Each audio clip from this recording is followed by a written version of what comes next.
สวัสดีค่ะ Very good evening and welcome to Thai PBS World Tonight. I'm Nabunag. And I'm Hatay Teshikichernan. Good evening. And we'll begin tonight with some updates on the COVID-19 situation. So Thailand has recorded its first case of the Delta Plus variant. However, it is not the same variant currently spreading in the UK. So according to Dr. Supakit Sirilak, who is the Director General of the Medical Sciences Department, at a news conference today, the first COVID-19 Delta Plus case found in Thailand is AY.1 strain, which is a different variant currently spreading in the UK, which is AY.4.2. Also, the patient who contracted the disease is fully recovered by now. So far, the department found one Delta Plus case in a man arriving from Ayutthaya province at a Phil hospital in Kampang Phet back in September, and 18 Alpha Plus cases also in September. So 2 of them were among the prisoners in Chiang Mai, while the rest, 16 of them, were in Chanthaburi and Trat. So these are workers in Longan orchards in 2 eastern provinces bordering Cambodia. Dr. Sapukit also explained that the Alpha Plus is a subvariant which mutated from the Alpha strain and is capable of evading the immune response, so it can cause additional symptoms, and that the Alpha Plus is not a new variant because it was first detected in Britain since last year. So according to GIS8, which is a global science initiative providing open access to genomic data on influenza viruses and also the coronavirus responsible for COVID-19. The Alpha Plus is spreading in Cambodia, while the Delta strain is dominant in Thailand right now. And regarding this first case of Delta Plus, Dr. Supakit said that although the patient has been discharged, health officials are still required to take fluid samples from people who were in close contact with the patient for testing. And previously, Dr. Chawit Sannamwa, the director of the Division of Disease Control and Emergency Health Hazards at the Disease Control Department, announced that the first case of the Delta Plus variant was found, but there is no cause of concern over its severity, including the drug or vaccine resistance, as it is being closely monitored. As far as Thailand is concerned, he said the WHO has not upgraded the Delta Plus variant to a virus of concern, as he asked people in Thailand not to be overly concerned about this issue. And speaking of that, now let's move on to the issue of vaccinations. So far, around 17 million doses of vaccines have been administered in Thailand so far. And 14 million people have already received their first vaccine shot. 28 million people have received 2, while 2 million people have received third booster shots. And currently, around 76% of the population only in the 17 provinces to reopen have been vaccinated, with the entire population in Bangkok being vaccinated already, 82% in Phuket, 72% in Samut Prakan, and over 50% in the rest of the country have been inoculated. Well, although the government said that there is no cause for concern about the Delta Plus variant, many of the experts actually say that the Delta Plus variant is much more transmissible than the original Delta variant. One of them is the Vice Chairman of the Senate Health Committee, Dr. Chalermchai Bunyalipan, who said the Delta Plus variant may be 15% more transmissible than the original Delta variant and is responsible for increasing COVID-19 infections in the United Kingdom. Currently, the Delta Plus cases account for 6% of new infections in the UK, but the subvariant is still regarded as a variant under investigation and not a variant of concern yet, as there's not enough information about its ability to cause sickness or its vaccine resistance. Dr. Chalermchai also said that the recent COVID-19 surge in the UK was not caused by the Delta Plus variant alone, but by several other variants, including including the original Delta variant as well. He also said that the surge is probably because of the easing of restrictions in the country too. In Thailand, he said that 4 subvariants of the Delta strain have been detected, but none of them are capable of causing symptoms which are more serious than the original Delta strain. And with just 1 case of Delta Plus in Thailand to date, Dr. Chalermchai warned that greater caution must be exercised, although there is no cause for alarm. He also reminded that the capability of the virus to mutate means that human beings must remain disciplined, protect themselves, and always be on guard. So just like what you just said earlier, is that the coronavirus still mutates into different types of strains. So it is our responsibility to protect ourselves so that we don't get infected with COVID-19. No matter which strain it is, nobody wants to be infected. Exactly. And a lot of practice, such as working from home or actually doing broadcasts separately like this, might not be so bad after all. I mean, of course, a lot of people have been complaining about being sick of working from home, but actually it does help to a certain extent, not going out as much. And of course, use all the basic guidelines to help you as well, wearing mask and keeping distance. Exactly, and with the universal protection that many of the authorities have been encouraging people to do, we might even have to wear face masks at home, especially if you're with your parents who are elders already, or if you have very young children. We still need to protect ourselves or practice social distancing at home and using separate items such as the plates or cutlery, all these things, everything should be separate so that we can stop the spread of COVID-19 in homes, because in the past, we've been hearing a lot of cases that the infections came from families and homes as well. Right. And now let's talk about the ASEAN Summit, which virtually kicked off today as the Thai Prime Minister is also urging ASEAN nations to develop a clear approach and have consolidated voices, also innovative approaches to the U.S. and China.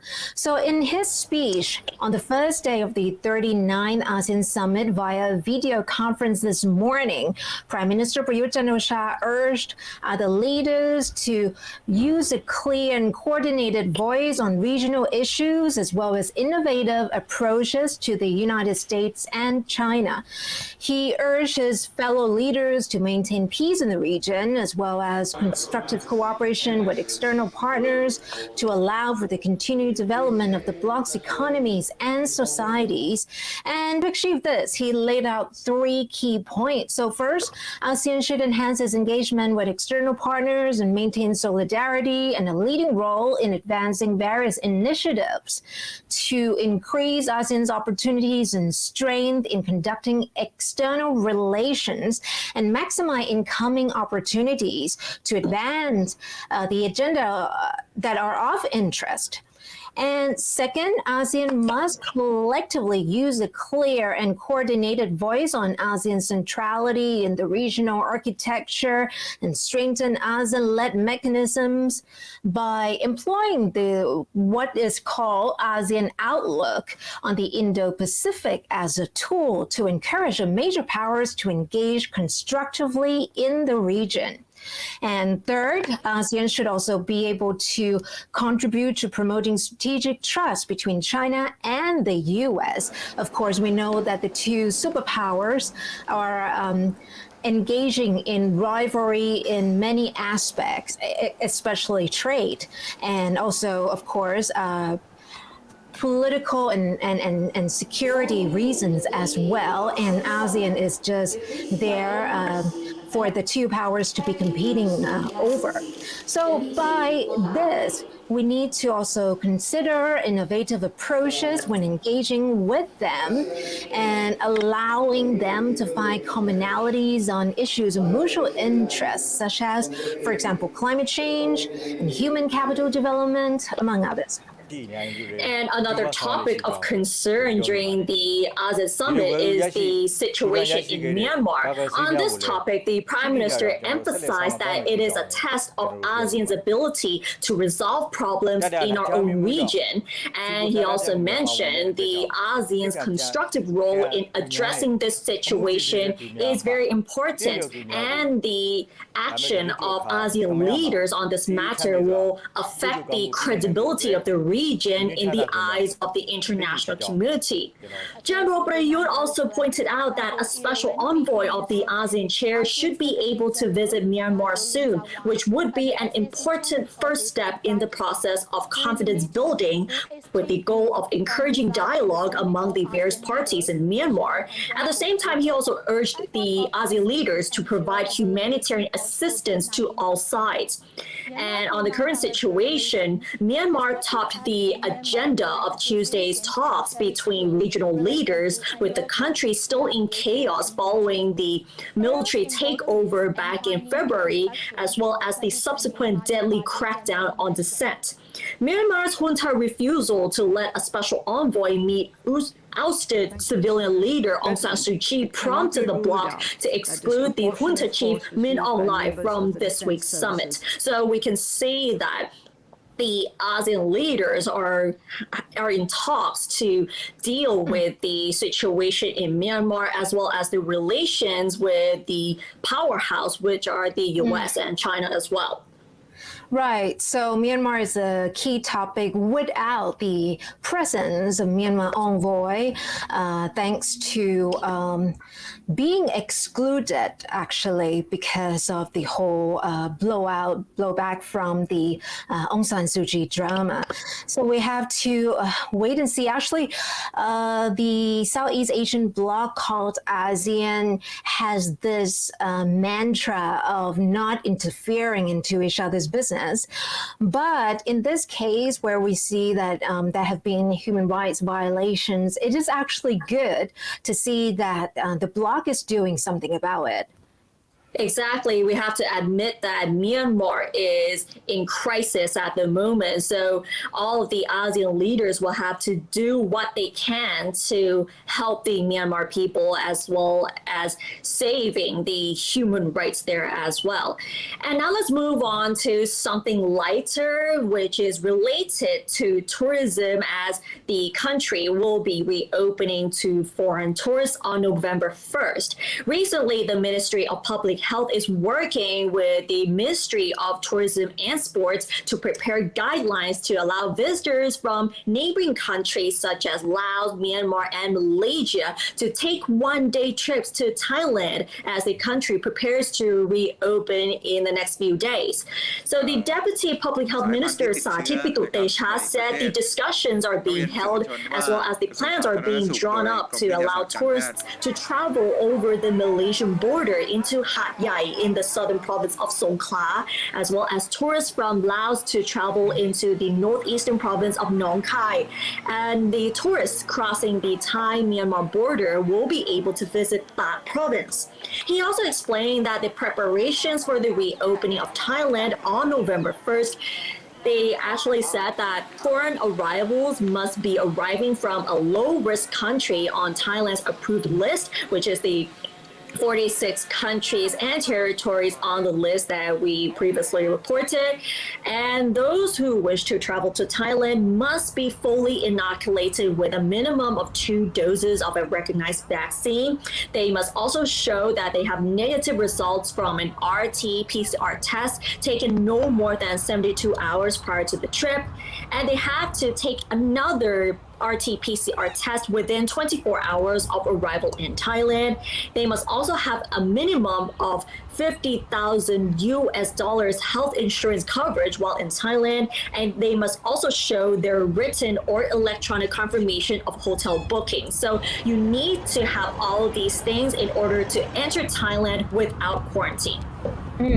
And arriving children who have received their COVID vaccinations will still be required to take an RT-PCR test because there have been reports of COVID positive children entering the kingdom before. So tourists in the sandbox schemes will enter the country according to the conditions set by each province and must stay within the tourist spot. So from November 1st onwards, which is next Monday, less than a week to go, tourists arriving in the 17 provinces which are ready to receive them, and these include Bangkok, Chonburi only in the Banglamong area, Rayong only in Summit Island, and Drad only at Koh Chang, must comply with the conditions specific to that province.